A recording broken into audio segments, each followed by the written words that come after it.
Welcome to Smart Remarks, where I think I'm going to use my Mitt Romney tax cut to buy an actual teleprompter.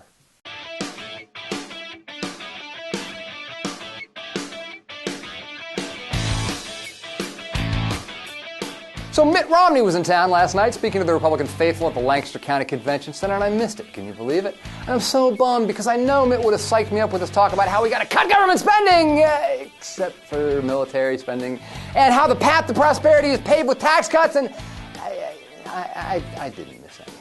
And Newt Gingrich was in town too, for the record. I'm happy to report he was not bitten by another penguin, although we all know it's just a matter of time. But back to Romney, his message was primarily economic. He talked about how the economy remains in the dumper, which is true. He talked about how median income is down, foreclosures are up, and home values have fallen. And you know how Mitt Romney is going to fix this problem?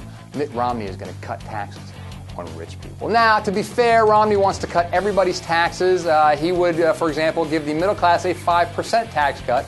And he's also proposed closing some loopholes that benefit primarily the wealthy. But at the same time, he would give the most affluent taxpayers a 7% tax cut. He would completely eliminate the estate tax, meaning that economic royalists like the Koch brothers would be able to pass down their wealth intact. And he would reduce the corporate tax rate. So under a Romney plan, you might have a few extra shekels in your pockets, but the people with the deepest pockets would have a lot more. And this is completely in keeping with Republican economic orthodoxy, which holds that rich people are the job creators, so we have to give them more money so they'll create more jobs, right? Right? But is that really how it works? If you own a company like perhaps the one I work for, you're probably psyched about the prospect of a tax hike. Come to Papa! But are you going to use that money to hire extra staff?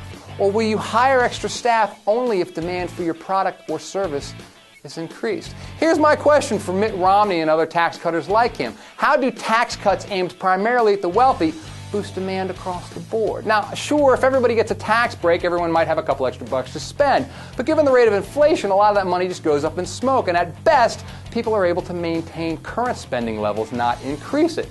And if President Romney were to hew to GOP economic orthodoxy elsewhere, he'd cut social spending, and that would depress spending. Say what you like about extended unemployment benefits or food stamps, but the reality is they free up income to be spent. Cut those programs, you're going to be cutting spending. That's not how you boost demand.